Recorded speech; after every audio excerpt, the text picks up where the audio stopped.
vanoggend wil ek met jou gesels en as jy reg vir die woord, is my voorreg om die woord aan jou te deel vanoggend wat die Here op my hart gelê het, die maaltyd wat hy vir ons voorberei het, want sy woord is die brood van die lewe. En ek wil met jou gesels, weet ons is deel van kerk en die kerk het 'n groot rol om te speel in mense se lewens en gelowiges se lewens. God het gekies om sy kerk op te rig. Kerk is God se plan. Onderlinge byeenkomste is God se plan. Dis deel wat ek en jy nodig het om sterk te bly, om toegerus te word. En wanneer ons kyk na ons pad as gelowiges, moet ons weet, daar is 'n plek waar ons weet ons is geroep en ons kyk baie na die roeping, waar die Here ons roep om 'n verskil te maak en 'n impak in die wêreld te gemaak, om mense tot bekering te lei en mense disippels te maak. Dis die opdrag wat Jesus vir ons gegee het. Maar intussen is dit so belangrik dat ons nie sal vergeet van ons eie geestelike wandel nie. Jou paadjie wat vir jou uitgebaan is jou paadjie. Ons het nodig om mense deel te kry van hierdie wedloop. Dis die missie van die kerk is gaan maak disippels. Daar's 'n oes wat met inkom en daar's 'n baan wat vir mense uitgebaan is om by die wendpaal uit te kom om die geloofstryd te behou en te eindig. Tot Jesus besluit om dit te kom haal. En net soos jy vanoggend hier sit as 'n individu, het jy 'n individuele geloofspaadjie wat vir jou uitgebaan is. Wat jy moet instap en dit akkuraat stap en reg stap. En Paulus gebruik die gelykenis van 'n atleet en hy gebruik die gelykenis van 'n bokser om te sê maar ons hardloop om te wen. Ons slaan om raak te slaan. Nie mis te slaan en die wind te slaan nie. Ons moet effektief wees in wat ons doen. En soms is daar 'n gevaar dat ons so besig raak en besig is met dinge wat rondom ons aangaan, besig is met die roeping en die bediening, dat ons maklik kan vergeet van is it well with my soul? Jesus maak die stelling in Matteus 16 om te sê, wat help dit jy wen die wêreld, maar jou eie siel ly skade. En daai les moes ek al baie leer in my eie lewe, dat ons so besig is, veral as jy voltyds in die bediening is jy heeltyd besig met bediening, jy is heeltyd besig met emosionele werk, dis konstant. Jy weet nooit wat volgende kom nie, jy weet nooit wanneer is die volgende begrafnis nie, jy weet nooit wanneer is die volgende hospitaalbesoek nie, so dis 'n konstantheid, en in die beginjare, weet as jy nog jonk is en jy gemeente plant, weet jy voel jy's Jesus, en jy moet Jesus wees vir jou gemeente, en jy moet almal red, en almal se huwelike red, en die Here het 'n paar keer wat hy my 'n paar lesse kom leer het, om te herinner, jy is nie hulle redder nie. Jy kan net soveel doen. En ek sal nooit vergeet nie, een aand ry ek en ek is op pad na huweliksberading toe. Na die hoeveelste aand wat ek op pad is kerk toe. En terwyl ek ry op die radiostasie wat ek luister, kom hierdie woorde, maar dit is asof hierdie woorde uit daai radio uitkom en so in my hart inslaan. En die persoon sê die volgende woorde, hy sê, every time you say yes to somebody, you said no to somebody else. En die Heilige sê my, hoeveel keer het jy nou al nee gesê vir jou eie gesin? Om iemand anders as huwelik te gaan red. Stop dit. Want kort voor lank het jy soveel tyd spandeer aan ander huwelike, dat jou eie huwelik daaronder lê. Kry die balans reg. En hier is die ding van ons geloofslewe, wat ek vanoggend en ek vertel het vir jou, dat jy moet besef, en ek moes besef, maar ek moet nog steeds verantwoordelikheid vat oor wie ek is en my huis. En ek dink aan die woorde van Josua wat hy vir hulle gesê het, julle moet kies wie julle wil dien. Ek kan vir julle die waarheid gee, ek kan vir julle die wet gee, ek kan vir julle die woord gee. Maar hier is die ding, ek moet nou kies vir my huis, ek kan nie kies vir jou huis nie. En soms moet ons mense weer leer om verantwoordelikheid te vat oor hulle eie huise. En soms moet ons bietjie tough love toepas. Jy weet, en ons hart is altyd daar om almal te help, en ons moet altyd daar wees om almal te help, maar as jy te veel mense help, bederf julle. En dan krippel julle. En hier is die groot ding, jou wandel met die Here, jou geloofslewe, bly nog steeds jou verantwoordelikheid. Dis een van die lesse wat ek ook in die begin moes leer. As mense kom vir berading, dan kom hulle met hulle probleem, en die Heilige Gees het my kom leer om te sê, nee, jy is nie hulle oplossing nie, moenie die probleem joune maak nie, dit bly nog steeds hulle probleem. of noem dit 'n uitdaging. En ons wil so maklik eienaarskap vat van iemand anders se uitdagings, maar nee, ons is daar om te ondersteun en te help waar ons kan in ons beperking as in ons menswees. En ek dink hoe ouer ons word, hoe volwassener ons word, begin ons eerlik wees oor ons eie beperkings. Want kyk, as jy mos in jou 20's is, as jy bulletproof en jy kan alles doen wat jy dink jy kan doen. Want daar's mos 'n skrif wat sê, I can do all things through Christ who strengthens me. Ek is tot alles toe in staat deur Christus wat my die krag gee. Wonderlik. Maar dis hoekom die Here 'n gemeenskap van gelowiges bymekaar sit as 'n liggaam om te sê, maar sekere mense het beter vermoë as wat jy het. Dis hoekom ek nie die band lei in aanbidding nie. As die kerk wil leegkry, moet ons hulle maar aanstel dat ek nou die worship leier word van die kerk. So, hier is die ding, ek wil vanoggend met jou praat oor jou verantwoordelikheid, oor jou pad wat jy loop, want ons groot verantwoordelikheid bly nog steeds om gereed te wees, want Jesus kom.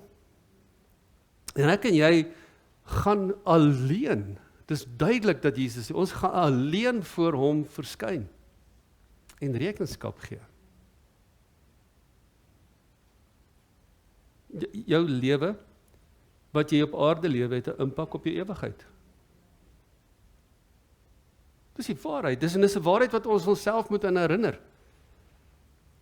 What we do in life echoes in eternity. En dis hoekom dit so belangrik is dat ek en jy in die woord sal bly en sal kyk en sê, Here, wat is dit? Wat verwag U van ons? Wat is hierdie lewe wat ek moet lewe sodat ek die beloning kan ontvang en dit eerstens wil ons hemel haal. Wie wil hemel haal? Okay? Soms wonder ons of ons dit gaan haal. Nee, wie was al daar wat jy wonder, Here, gaan ek dit haal? Dis 'n goeie wonder om soms, want dit kry ons net 'n bietjie weer op die pad. But if you don't make heaven, there is hell to pay. Ons glo nie hel. Okay? En ons glo dat Jesus is gekom vir 'n rede, sodat ons 'n beter lewe kan lewe in hom, sodat ons hemel sal maak. So ek wil vanoggend met jou praat in Filippense 1 vers 6, en ek lees in die nuwe lewende vertaling, hy sê, ek is oortuig dat God die goeie werk wat hy in julle begin het, maak so in my, die goeie werk wat hy in jou begin het, nie die goeie werk wat hy afgehandel het nie.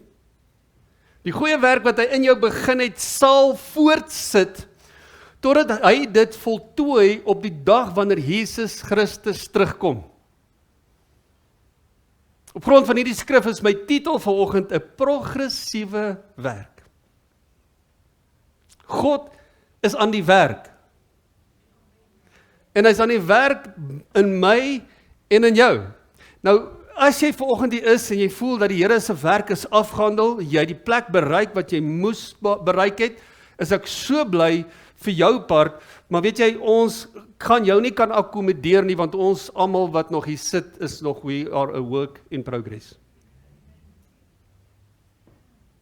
Ek wens ek was al verder gevorder in my persoonlike wandel saam met die Here. Maar dis 'n daaglikse progressiewe werk. The Passion Translation sê dit sommertyds net vir my so lekker, is 'n bietjie anders. Hy sê, I pray with great faith for you because I'm fully convinced that the one who began this glorious work in you. There's a work that started in you, a glorious work, will faithfully continue the process. God is getrou in sy werk. Hy is lankmoedig, want om getrou te wees, moet jy lankmoedig wees. Wie van julle is dankbaar vir God se lankmoedigheid oor jou? Ek is so dankbaar vir die Here se lankmoedigheid oor my lewe. Faithfully continue the process of maturing you and will put his finishing touches to it until the unveiling of our Lord Jesus Christ. So mooi. We'll put the finishing touches. Nou, ek het 2 videoetjies wat ek gou vir julle wil wys, net om dit te illustreer vanoggend, dat ek wat hier staan en jy wat hier sit, moet weet die Here te werk begin, maar hy's nog nie klaar nie. Hoe werk 'n beeldhouer? Is dit 'n maklike werk? Nou, daar's 'n paar videoetjies wat ek graag vir julle wil wys, met in wille van tyd is dit net so 'n kort snippet wat ek vir jou die eerste ene wil wys. Nou, hier is een beeldhouer se tipe werk wat hy doen. So kom ons kyk gou hierso. Hoe werk 'n beeldhouer?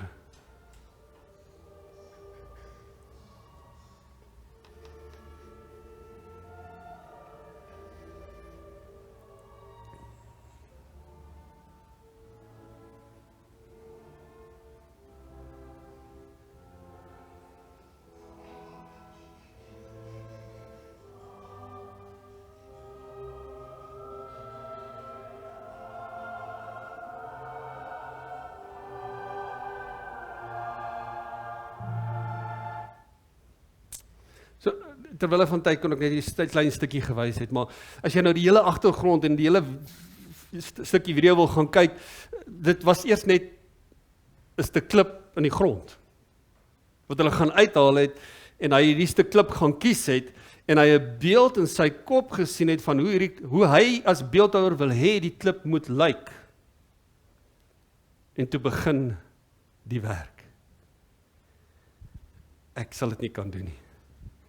Daai beeldhouer se werk, dis baie geduld, baie fyn werk, maar soos daardie beeldhouer besig om te werk, waar ek vanoggend weer sê, moet ons besef, en soms is dit nie maklik nie, soms wonder ons wat gaan aan, soms vra ons die vraag, Here, is U kwaad vir my, want ons beleef hierdie houe, het julle die houe gehoor? Het julle al die houe beleef? Het jy al besef dat is dalk God aan die werk in jou? Ag Here, wat het ek verkeerd gedoen?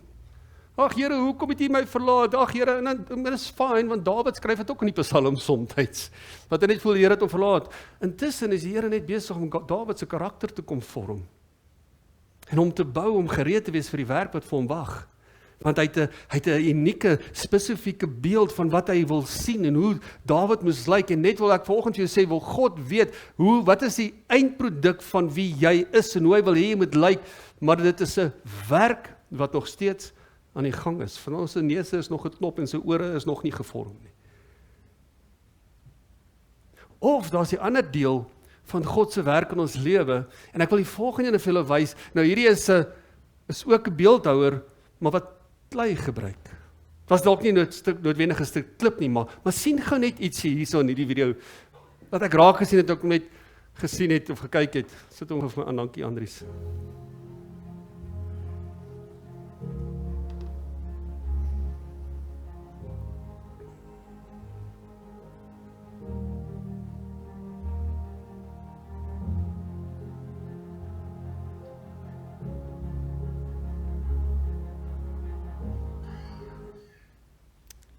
Kan jy die gate sien?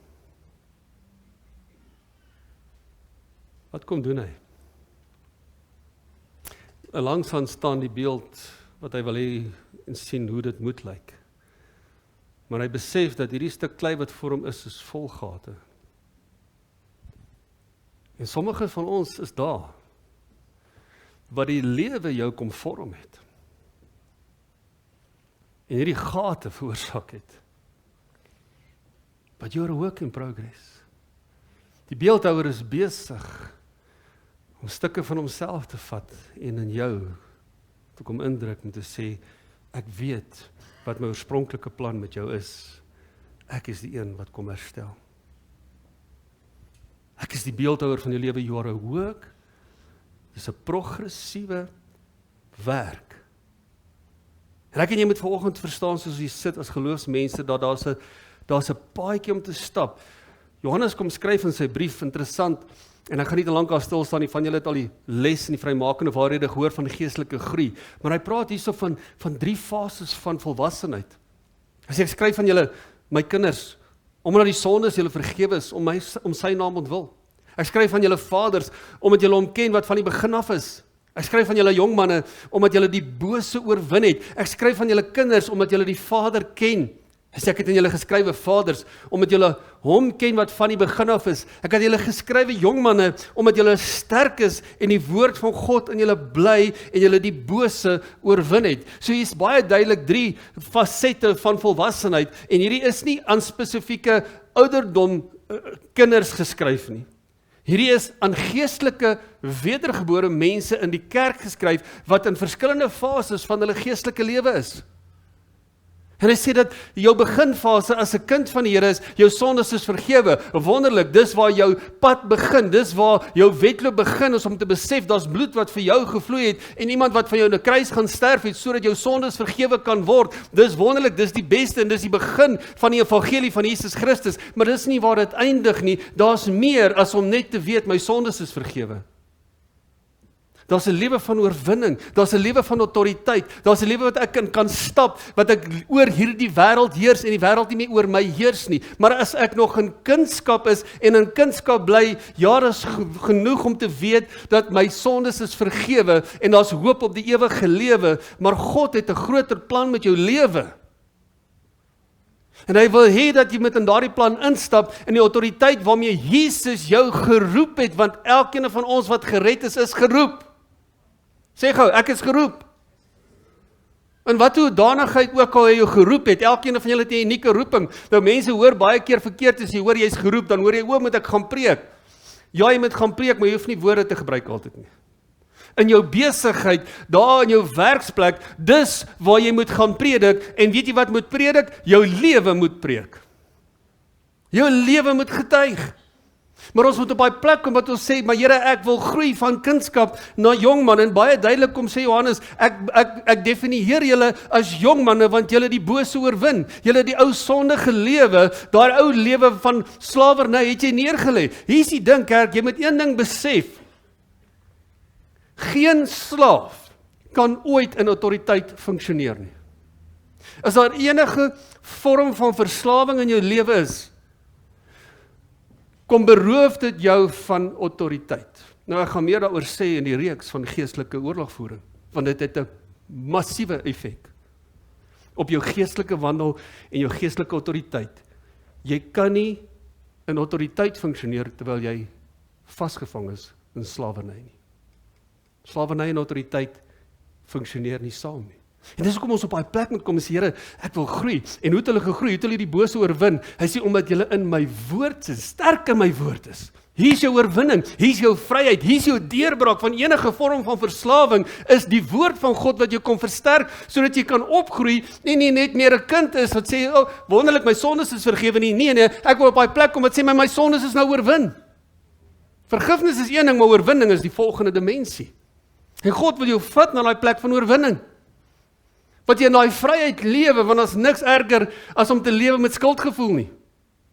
En dis wat sonde kom doen, dit kom hou ons gevange met skuldgevoel, maar as jy dit oorwin, leef jy in daardie vryheid, waarmee Christus jou vrygekoop het, en kom toerus het deur sy gees om te groei, om te sê, my gees en my woord het skepende vermoë, ek kom skep iets nuuts in jou, want jy is 'n nuwe skepsel, wedergebore, om op te groei na 'n dimensie wat jy kan instap in 'n plek wat jy, en hy kom noem die volgende dimensie, ek skryf van julle vaders. En hy sê, omdat julle hom ken wat van die begin af is, so daai beskryf 'n baie diepe, intense verhouding met God, 'n koneksie, waar daar niks tussenin is nie. 'n vrymoedigheid. En weet jy, vaderskap word bewys deur kinders. 'n plek wat jy kom en sê, Here, ek het nie net gegroei na 'n jong man toe wat ek die bose oorwin het nie, maar ek het op 'n plek gekom wat ek kinders gereproduseer het, geestelike kinders gereproduseer het. Hoe doen ons dit? Deur die saad van die woord te gaan verkondig en kinders van God te maak. Dis wat vaders en moeders in die gees is. En skus, dames, dat dit nou in die manlike term geskryf is, maar dit is vir julle ook bedoel. En dis waar ek en jy moet uitkom om te sê, Here, ons wil daar wees wat ons lewe 'n impak maak. As jy lewe net om hemel te maak, self, is jy nie deel van God se plan nie. Want ek wil volgens jou sê, hy het jou nie gered net vir jouself nie. Wie van julle kan getuig vanoggend, nou moet nog dalk nie jou hand opsteek nie, maar soveel ander mense kan so dankbaar wees vir jou redding. Waar wat gegil. Dat die Here jou lewe kom verander het. Wie van julle het verandering nodig gehad? Wie is bly die Here het jou gered? Wie is bly die Here het jou familielid gered? Want ons bid vir hulle redding, sodat ons lewe net makliker kan wees, is dit nie waar nie? Nie vir hulle dit gaan sê nie, maar ons bid vir hulle. Want as hulle gered is, maak dit vir ons makliker. En meer verdraagsaam. Maar dis die ding, mense, dis 'n groter prentjie, dis nie net me, myself en daai koninkryk hier nie, dis Jesus se koninkryk, en sy koninkryk is mense, en ek en jy is geroep om deel te wees van 'n liggaam wat ons saamwerk om mense te gaan red, maar ons moet groei van 'n plek van nie net sondes vergewe nie, maar sondes oorwin, sodat ons kinders kan reproduseer, en weet jy wat gebeur? Reproduksie kom uit intimiteit, het jy geweet? As jy nie geweet het, jy kom sien ons wil julle help. Want ons wil hê dat ons sê ons 3 kinders ten minste in hierdie kerk en al weet as jy by 6 uitkom sal dit ook oukei wees. Dis net grap, jy moet nou nie die kerk verlaat en sê gaan 'n ander kerk soek nie. Maar as jy 3 kinders kry, vermeerder jy. Okay. Maar dit vat intimiteit om te reproduseer. En God wil ons by daai plek kom van intimiteit. Hy wil jou soontoe bring, julle ken hom wat van die begin af is, 'n intieme, intense verhouding met 'n lewende God, en uit daai intimiteit met God, uit 'n binnekamer lewe met God, word 'n roeping gebore. Dis waar ek en jy moet groei, waar dit net spontaan uit jou uitvloei om te sê, Here, ek is nie net meer 'n kerkganger nie, ek is nie net meer 'n gelowige nie, maar ek is 'n kind van God, wat nog kinders van God reproduseer. Is dit nie die missie van die kerk nie? Is dit nie waarvoor ons eendag beloon gaan word nie? Oor hoeveel kinders ons gereproduseer het. En ek praat van geestelike kinders. Maar dit kos om op 'n plek te kom van intimiteit. 'n Plek van intense ken. En daar's 'n progressiewe werk wat die Here mee besig is. Moenie moed opgee nie, moenie tou opgee op jouself nie, want soms is ons te ongeduldig in onsself. Ek wil vir julle sê, God is meer lankmoedig oor jou as wat jy oor jouself is. Dis goeie nuus. Ons is soms so ongeduldig met onsself.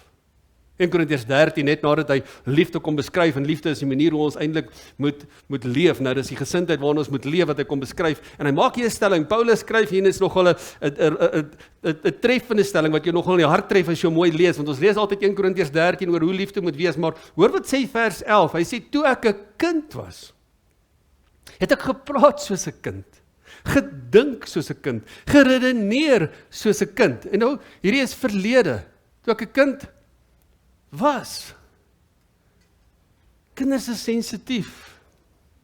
Kinders gooi, ek gaan die Engelse woord gebruik, tantrums, want die Afrikaans is nou nie goeie.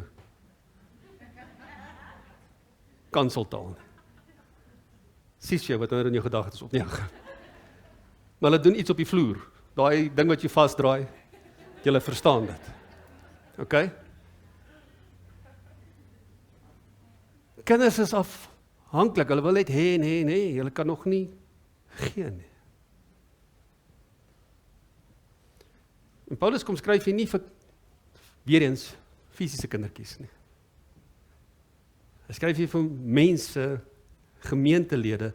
As ek 'n kind was, het ek gepraat soos 'n kind, gedink soos 'n kind, geredeneer soos 'n kind, maar nou dat ek 'n man is, of jy kan dit sê, nou dat ek volwasse is, het ek die dinge van 'n kind afgelê. 'n kind is, ek soek nou 'n mooi woord in Afrikaans, so vulnerable, so beïnvloedbaar, is dit nie waar nie? Vatbaar, kwesbaar. Maar ek en jy moet kom op daai plek wat ons groei van kindskap na volwassenheid in die gees. Sodat ons nie meer so kwesbaar sal wees, so sensitief sal en so beïnvloedbaar sal wees, want 'n kind kan jy beïnvloed. Dat die wêreld ons nie so sal beïnvloed nie. Nou kom Petrus en hy maak 'n stelling, en hierdie is nogal 'n uitdagende stelling, om te dink, wow, Here, hierdie is nogal 'n hoë standaard wat u kom stel hierso. Wat sê Petrus? 1 Petrus 1 vers 14 en 16, hy sê, tot 16, hy sê, soos gehoorsame kinders, moet julle julle lewe inrig, moet julle nie julle lewe inrig volgens die begeerlikhede wat tevore in julle onwetendheid bestaan het nie. Maar soos hy wat julle geroep het, heilig is hier 'n goeie voorstel. En die Bybel is mos 'n boek vol voorstelle, goeie idees, opinies. Nee. Hier is 'n opdrag. En in Levitikus is hierdie opdrag 2 keer deurgegee. Hoor wat sê hy, soos hy wat julle geroep het, heilig is, moet julle ook in julle hele lewenswandel heilig word. Omdat daar geskrywe is, wees heilig, want ek is heilig. Jou pa wil hê dat jy soos hy moet wees. jou hemelse Vader. In 2 Korintiërs hoofstuk 5 sê ons is ambassadeurs van die huis van ons Vader. Kyk, hierdie is wat die woord vir my en jou sê as gelowiges. Dis die pad wat ons stap. Nou, ek wil jou vat na Hebreërs 12 vers 14 toe. Want hierdie woord heilig moet ons verstaan wat dit is, want dis 'n opdrag wat God sê en dis 'n oproep wat ons moet heilig wees omdat hy heilig is. Hebreërs 12 vers 14 maak die volgende stelling. Hy sê: "Jaag die vrede na met almal en die heiligmaking waarsonder niemand die Here sal sien nie." Nou dalk moet jy eers vir jouself voor ons verder aangaan vra, wil jy die Here sien? Nou hierdie kan sê en dit kan praat van om eendag die Here te sien van aangesig tot aangesig, maar ek dink ons almal gaan hom vir elk geval sien van aangesig, of jy heilig of nie heilig is nie, jy gaan voor hom verskyn en jy gaan vir hom rekenskap gee. Maar wanneer ek sê jy sien iemand, dan is dit ek is deel van jou lewe, ek intervene vir jou, ek staan in, ek tree in vir jou. Jy sien die Here se hand in jou lewe wat beweeg. Sonder heiligmaking gaan niemand die Here sien nie. En ek het Vrydagoggend vir die manne die volgende vraag gevra en dis dalk 'n vraag, en dis my somtyds uitdaging. Is wat is hoe lyk die geestelike lewensstandaard van vandag? Wat is aanvaarbaar vir 'n kind van God? Hulle praat van die alledaagse lewe, daar by jou werk, die taalgebruik, nie net die woorde wat jy gebruik nie, maar ook die lewe of die dood wat jy spreek. Om die braaivleisvuur tussen jou vriende en jou familie. Wat is aanvaarbaar? Wat is die standaard? En dalk moet ons gaan kyk nou, want hierso is vir ons 'n standaard gestel. En julle is nou baie stil. Ek predik nie nou in 2 vers 3 volgend nie. Ek gee vir jou die woord van God. En dis nie Ou Testament nie. Nie dat die Ou Testament irrelevant is nie, hy is nog steeds relevant. Want hy is nie verniet vir ons gegee nie. Nou kom ons kyk wat beteken hierdie woord heiligmaking. Nou wil ek ook sê, nou heiligmaking, ek dank die Here dat hy nie sê julle moet heilig wees om my te sien nie, maar hy sê sonder die heiligmaking. Die verskil tussen die twee woorde, die een is jy klaar dit bereik, heilig, die ander ene is dis 'n proses. Dis 'n progressiewe werk, heiligmaking. En hier is die uitdaging van vandag, en soos ek die woord aan jou bedien, moet jy vir jouself die vraag afvra, is ek in die proses nog? Laat ek God toe om nog met my te werk. En dan ek sê dit, laat ek God toe, maar God is dan almagtig, God kan maak wat hy wil, hy doen wat hy wil, en hy is soewerein, hy het geen beperking nie. Ja, God is, maar God is 'n gentleman. God respekteer, want hy het vir jou vrye wil gegee. En dit wat ek volgens vir jou predik, onthou net, God gaan geen opdrag vir ons gee wat onmoontlik is om te behaal nie. Daarom het hy sy gees gestuur. Heiligheid of heiligmaking, die verklarende woordeboek sê dit is 'n geestelike reiniging. Die tweede definisie is nogal bietjie meer beskrywend. Hy sê is die totstandkoming van 'n nuwe lewe in die mens wie se sonde vergewe is. Hoor mooi. 'n nuwe lewe van die mens wie se sonde vergewe is deur God as 'n heilsweldaad en uit genade bewerk. Ek gaan dit weer sê, 'n totstandkoming van 'n nuwe lewe. Sê gou saam, 'n nuwe lewe. In die mens wie se sonde vergewe is. Is daar enigiemand wat volgens sê my sonde is vergewe? Hoe wonderlik, jy's 'n kind van God. Die sonde vergewe is deur God as heilsweldaad en uit genade bewerk. Nou die woord heiligmaking is die Engelse woord sanctification. Die woord sanctification se definisie is the action or process of being freed from sin or purified. En dan gaan hy verder, hoor mooi, the process of sanctification takes deliberate action on our part. Want hier is die misinterpretasie van die Here se genade.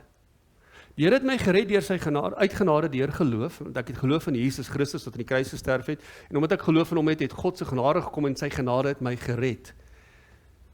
En dit is nou lekker, nou het ek vir my 'n lazy boy gekoop en ek gaan nou op hom sit en net sien hoe die Here se genade werk. Nee. Genade het goeie resultate saam met harde werk. Hy sê, the process of sanctification takes deliberate action. 'n aksie, wat ek inspan. Ja, maar maak jy nou op jouself poging staat? Nee. God het my sy gees gestuur om my te versterk, 'n innerlike mens, om te kan doen wat ek moet doen, om te groei waar ek veronderstel is om te groei, om saam met my die pad te stap in ondersteuning en in bemoediging en toerusting vir hierdie progressiewe werk waarmee God besig is. Die groot ding is, ons moet net beter. Ek praat aan die man, in die week, ekskuus, met 'n pastoor op die foon en ek vra vir ek sê jou vrou daarom nog lief vir jou. Dis maar net 'n ding wat ek baie keer vra, net om te hoor hoe gaan dit so in die huwelik, net so 'n bietjie opstel. Hy sê wel, elke keer as ek kan sien, dan sê ek vir ek is 'n beter man as wat ek laas jaar was.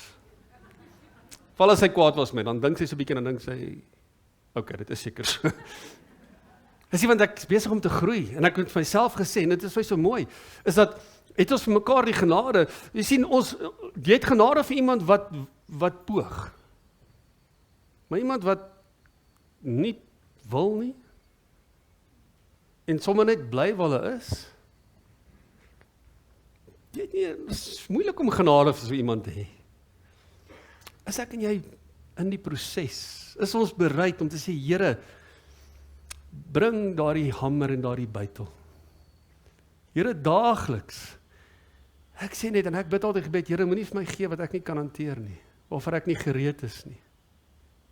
Want dit is gevaarlik, en soms is die vyand baie listig, en hy kan vir jou meer gee as wat jy kan hanteer, en dit kan meer skade bring, as om nie genoeg te hê nie.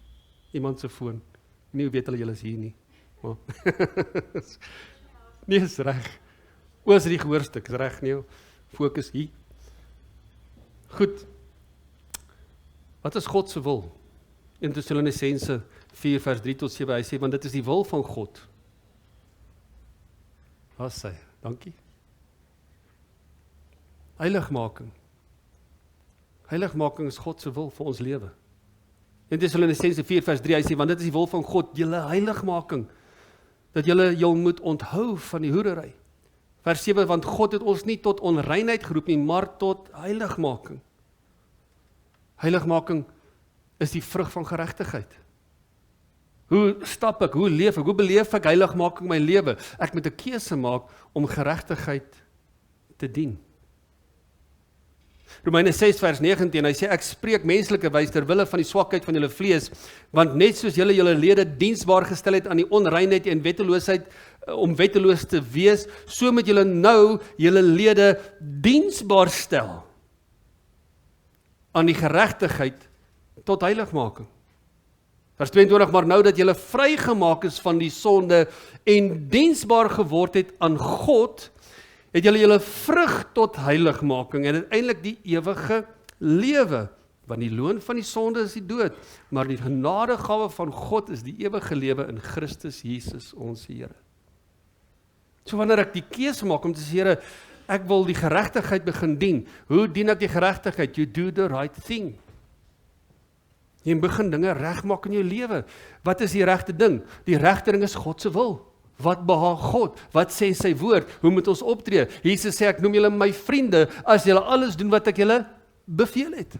Ek gaan kyk na die bevele, en ek sê, Here, wat verwag jy van my? Hoe beveel jy my om te lewe? Hoe moet my gesindheid wees? Hoe moet 'n optrede wees? Hoe moet my gewoontes wees? Want dit moet in belyn wees met die Here se plan en roeping vir my lewe. En God sê dat, die woord sê, as ek geregtigheid dien, of God dien deur geregtigheid, beleef ek die vrug van heiligmaak, en uiteindelik die ewige lewe.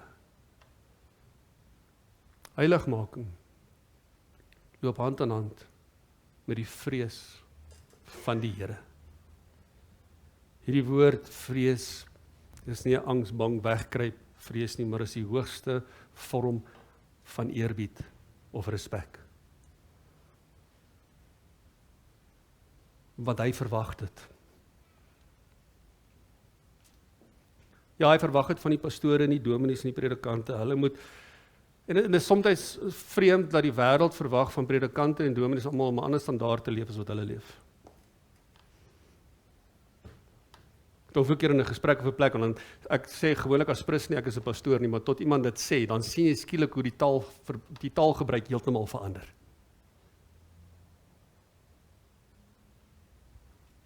En dan word 'n standaard gestel op geestelike leiers.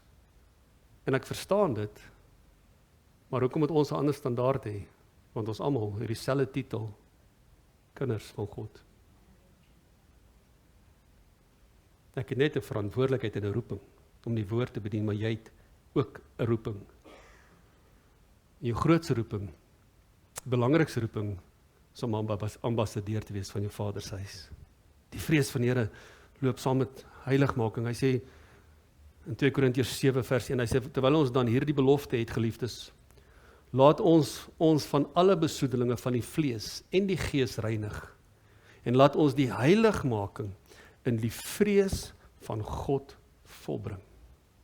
As jy lewe en wandel in die vrees van die Here, is heiligmaking eintlik 'n spontaniteit.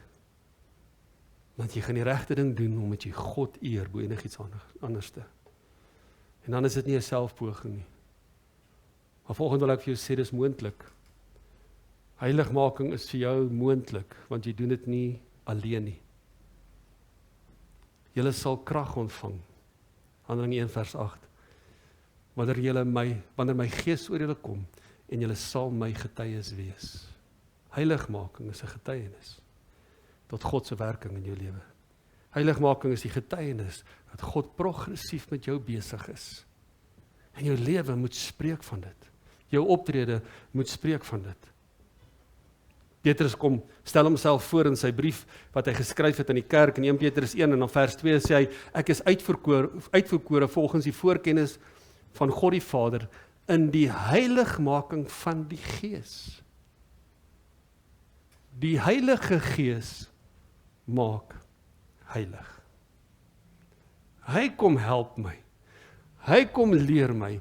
Hy kom oortuig my. Hy kom kastei my.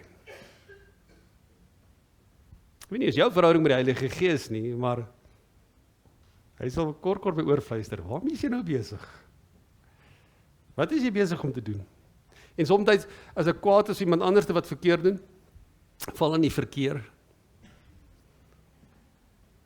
Want ons almal sê ekskuus, want dit is wat ek doen. Mense leer om reg te lewe, so hulle almal leer om reg te ry ook, maar kan nie, want hulle kan my nie hoor nie. Ek het al sê weer ekskuus, dis hoekom ek doen wat ek doen. Ek sê maar jy's nou besig met hierdie ou te mou, maar kyk gou op jou metertjie daar voor. Ek dink jy is nou bo die spoedgrens. Jy is ook besig om die wet te oortree. So soms saam met die Heilige Gees is dit nie altyd maklik, want hy kom wys jou vinnige uit.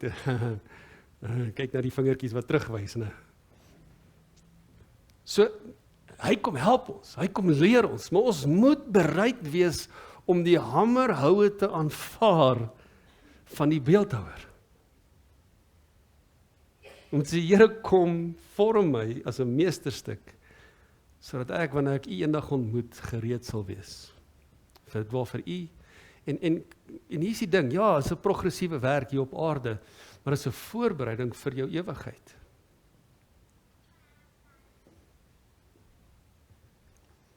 En dan, ons heiligmaking vind ons in 'n lewe in Christus. Om te besef dat die mens deur die eeue deur kon homself nog nie heilig bevind nie. Want ons val somtyds.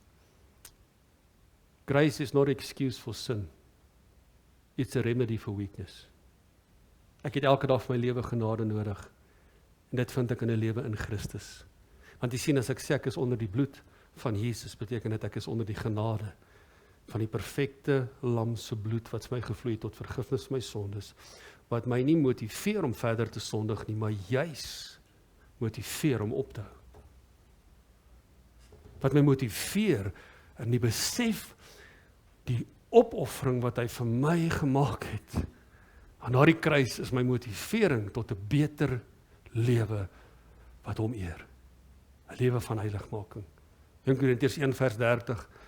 Maar deur hom is julle in Christus Jesus, wat vir ons geword het wysheid uit God en geregtigheid en heiligmaking en verlossing. Daarom, soos geskrywe is, die wat roem, moet in die Here roem. My gebed is dat ons 'n gemeente van heiligmaking sal wees. Nie tot ons eer nie, maar tot sy eer. Dawid skryf in Psalm 23, hy sê, Here, lei my in die spore van geregtigheid, om u naam se ontwil. Sy naam moet verheerlik word. En hy word verheerlik deur jou heiligmaking. Weet jy wat jou anders skei? Heiligmaking is juist anderste as die wêreld. En dit is soms 'n uitdaging, maar dit spreek sonder woorde. Weet jy wat het ek al gevind, daai mense wat jou heiligmaking kritiseer, daai familielede, daai vriende, daai boelies by die skool wat jou kritiseer oor dat jy kies om Jesus te volg en nie te doen wat almal doen nie, want dit vat guts om nie te doen wat almal doen nie. Kan ek net die tieners sê, dit vat moed, dit vat manne moed en vroue guts om nie te doen wat almal doen nie. En mense gaan jou kritiseer, hoekom? Want jou lewe wat jy leef, voel hulle veroordeeld. Maar kan ek vir jou sê, dis die Heilige Gees wat jou gebruik om hulle te oortuig. Om te sê, maar as jy kan hulle ook. En ons voorbeeld tot te stel, maar weet jy na wie toe keer hulle terug as hulle in die moeilikheid is? Weet jy wie kom soek hulle op? As hulle in die moeilikheid beland, as hulle nie weet wat om doen nie, hulle gaan nie na daai chommie wat doen wat hulle doen nie. Hulle gaan na daai kind, daai ou, daai man, daai meisiekind wat uitstaan in die skool en stroom opswem. Want dis wie ek en jy is in hierdie wêreld. En dit kos energie om 'n stroom op te swem, maar is die krag van die Heilige Gees. We are not part of this world, we are in this world. Ek is nie in hierdie wêreld en daarom gaan ek nie die dinge van hierdie wêreld doen nie. Die woord sê duidelik, jy kan nie die wêreld lief hê en God lief hê nie. Ja, maar almal doen dit. Dis seker oukei, dis seker aanvaarbaar. Kerk, kan ons op 'n plek kom om te sê, die woord van God sê, nie almal sê nie, die woord van God sê, hierdie is nie aanvaarbaar nie. Want die woord van God is wat saak maak op my ewige lewe. En die woord van God is dit wat krag dra in die stryd wat ons voer in hierdie wêreld. En ek en jy moet weer in die woord van God kom. As jy daar staan geskrywe. Ons gaan vanoggend deel hê aan die maaltyd van die Here. En wanneer ons deel het aan die maaltyd, word ons herinner aan wat hy vir ons gedoen het, om vir ons dit moontlik te maak tot 'n lewe van heiligmaking. Maar ons besef ook, dat in die werk wat hy volbring het in die kruis van Golgotha, is daar 'n roeping tot 'n lewe wat ons volg in sy voetspore. Want daar was niemand meer heilig as Jesus nie. En hy het vir ons die voorbeeld kom stel. Ja, hy was tussen die syplappe, maar hy het self nooit gesyp nie. Hy was tussen die tollenaars, maar hy was self nooit onregverdig gewees nie. Hy het gekom vir die sondaars, maar nie om deel van hulle te word nie, maar om hulle te red uit sondeslawernyheid. En dis waar die Here ons heen stuur, maar 'n lewe van heiligmaking is die lewe wat 'n impak gaan maak, wat 'n verskil gaan maak. En dis 'n uitdaging, dis nie maklik nie, maar die krag van die Gees is in ons om dit moontlik te maak. In 2 Korintiërs 5 vers 21, want hy het hom wat geen sonde geken het nie, sonde vir ons gemaak. Die orkes, as julle kan vorentoe kom. Dink aan. Hy het hom sonde gemaak. Sodat ons kan word, sodat ons kan word. Nie sodat ons is nie, sodat ons, sien julle die progressiewe werk? Hy het sonde vir ons geword, sodat ons kan word. Ek lees dit as 'n progressiewe werk. die geregtigheid van God in hom. So, ek staan nie voor jou vanoggend en sê, Here, my begeerte is om U te behaag bo enigiets anderste, bo mense, bo die wêreld. Maar dit wat die woord se standaard is nie maklik nie. Menslik is dit uitdagend. Maar daar is die beste en die kragtigste gebed wat jy ooit kan bid. Here, help my. Maar voor jy dit vra, moet jy eers wil. Here, ek wil heilig wees soos U heilig is. En dan bid jy, Here, help my. Help my om hierdie lewe te lewe van skoonheid, reinheid. Een van die definisies van heiligheid is to be morally pure, physically pure, morally blameless. As geen aanklag teen jou nie. Paulus skryf dit ook vir die kerk. Lewe so lewe dat die wêreld daar buite nie 'n aanklag teen jou het nie. Ja, jy's 'n Christen, jy's mos 'n kerkmens, maar mag dit nooit 'n aanklag teen ons wees nie. Mag die wêreld nie 'n vinger teen ons wys nie. Want heiligmaking is deel van wie ons is. Deur die krag van die Heilige Gees. Ons is geroep. Jy wat vanoggend hier sit, is geroep tot heiligmaking. En jou heiligheid vind jy in Christus Jesus. Deur sy liggaam wat vir ons gebreek is en sy bloed wat vir ons gevloei het, wat ons kom reinig en ons kom heel maak. En dalk is jy vanoggend hier en jy soos daardie tweede beeld wat ons nog gekyk het, jy sê, Here, maar ek is deur hierdie rukwind en hierdie storms van die lewe. My hart is vol gate, en ek vanoggend vir jou sê, dis waarvoor hy gebreek is, sodat jy heel gemaak kan word. Dalk is jy in 'n plek wat jy sê, Here, ek gaan deur die uitdagende tyd, ek verstaan nie alles nie, al wat die Here vir jou vanoggend wil kom sê, vertrou my met die proses, want ek het 'n goeie werk in jou begin, en my belofte is ek sal dit volbring. Jy's bekommerd oor jou kind. Ek wil vanoggend vir die ouers sê, vertrou op die saad van die woord wat jy in jou kind se hart geplant het. En spreek lewe oor daardie saad, want die geneigtheid is dat ons bekommerd raak, angstig raak, en dan spreek ons dood. Dis nie die lewende water wat ons vir daai saad gee nie. Spreek God se beloftes, spreek God se lewe oor jou kind, want jy's deel van die span wat besig is om daai beeld te vorm. Maar wat God in gedagte oor jou het, is 'n meesterstuk. You're a work in progress. Jy's 'n meesterstuk wat besig is om gevorm te word. Maar dit vind ons, want daar was 'n meester wat sy lewe neergelê het. Die beeldhouer van ons lewe. Sê ek sal gebreek word, sodat jy gevorm kan word. So wil jy nie vanoggend opstaan en vir jou kelkie kry en vir jou 'n stukkie brood kry en ons vier vanoggend dit wat Jesus vir ons gedoen het, vir ons moontlik gemaak het, 'n lewe van heiligmaking. Het elkeen 'n stukkie brood en 'n kelkie gekry. Ek lees vir ons, terwyl Jesus eet, saam met sy disippels, neem hy die brood. En nadat hy gedank het, breek hy dit en gee dit aan sy disippels en sê, neem, eet, dit is my liggaam. Kom ons, dankie Vader. Vader, dankie vir hierdie stukkie brood wat vanoggend die liggaam van Jesus verteenwoordig. Here Jesus, U gebrokenheid is ons heelheid. En Here, dalk is hier vanoggend iemand wat hier sit, Here, wat lyk soos daardie beeld wat nog vol gate is.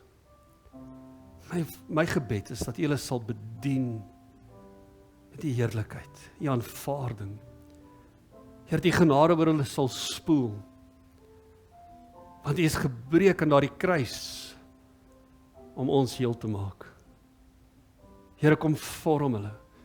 Here, kom tel die stukke van hulle hart op en kom heg dit net weer om mekaar, Here, en gee hulle weer 'n hart van vlees wat vormbaar is in die hande, Here. Soos ons deel het aan hierdie brood, kom versterk ons, die innerlike mens, deur die krag van die Gees. En ek vra dat U dit seën in ons liggame, in Jesus Christus se naam. Amen. Kom ons gebruik dit saam.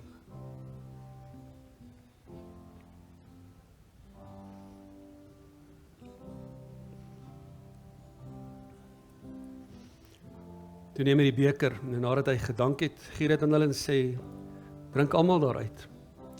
Want is my bloed, die bloed van die Nuwe Testament, wat vir baie uitgestort word, tot vergifnis van sonde. Hierdie bloed verteenwoordig, 'n Nuwe Testament, wat ek vanoggend jou wil herinner, het verteenwoordig jou nuwe lewe. 'n Nuwe verhouding met God, en die nuwe dinamika van waar jy is, ten opsigte met jou verhouding, met jou koning en jou verlosser. 'n Oop weg en 'n vrymoedigheid deur sy bloed en sy liggaam. Vergifnis, heling. Vader, dankie vir die bloed van die lam. Here Jesus, U is die perfekte lam, wat sy bloed gevloei het vir die sondes van hierdie wêreld. En dankie Here dat ons weet, hier is genade vir ons in die bloed. Maar Here, hier is ook motivering deur die genade tot 'n lewe van heiligmaking. Kom reinig ons opnuut en kom heilig ons in die innerlike mens, deur die bloed wat ons kom was. In Jesus naam, kom ons gebruik dit saam.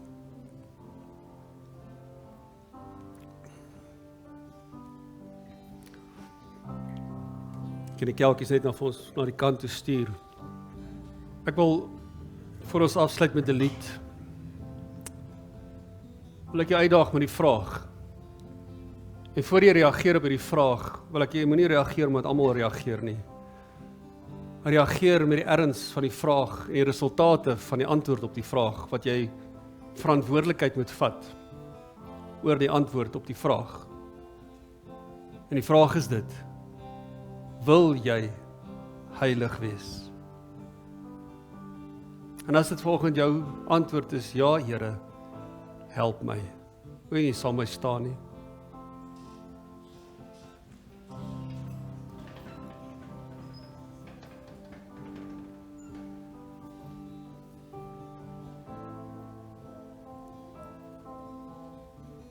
Kom ons sluit die oë. Vader, ons reageer vanoggend op hierdie vraag: wil jy heilig wees? En ons reageer omdat dit U opdrag is en omdat dit is wie U is, Here. Maar ons staan ook hier voor U met die wete dat in ons eie pogings en ons eie vermoë is dit onmoontlik, menslik gewys. Maar ons erken en ons verklaar ons afhanklikheid van die inspraak en die leiding en die krag waarmee U Gees, die Heilige Gees, ons toerus. En soos ons voor U staan, Heilige Gees, wil ons U vra, help ons. Help ons tot hierdie lewe van heiligmaking. Maak ons attent op dit wat nie heilig is in ons lewe nie, en dat ons sal deel met dit deur U krag en U hulp om klaar te maak en dit eenkant toe te sit, Here, want ons wil losmakend van hierdie wêreld leef. Ons wil nie gebukkend gaan, Here, en ons wil ook nie lewe op 'n standaard wat die wêreld daar stel nie, maar ons wil lewe op die standaard wat die woord vir ons daar stel en die voorbeeld wat Jesus vir ons gestel het. Here, kom help ons, dat ons lewe sal getuig deur ons heiligmaking en mense tot oortuiging sal bring van 'n lewe wat 'n impak het op die ewigheid. Kom seën ons en kom help ons, Here. Ons eer en ons loof U vir U genade wat vir ons genoeg is elke dag, Here, dat U ons help en by die hand vat en ons versterk. In Jesus naam. Kom ons sluit af met hierdie lied. Dankie Here dat U ons kom verander het, ons vernuwe het, ons 'n nuwe lewe gegee het. En dat U die refleksie, ons U sal reflekteer in 'n wêreld daar buite, Here. Kom skyn U lig op ons, dat ons die lig en die sout van hierdie wêreld sal wees in Jesus naam. Amen. Goed, daar is so ekstra brood wat oorgebly het, maar wees 'n goeie Christen. Ek weet nie of daar genoeg vir almal gaan wees nie, so vergewe my daarvoor. Ek wil jou nooi om iemand te nooi volgende week. Gert is met ons volgende week. Hy gaan ons kom bedien met aanbidding en met die woord. So dis 'n ideale tyd om 'n familievriend of 'n kollega te nooi. So nooi iemand saam vir volgende week se diens. Ons sien uit daarna en ons nooi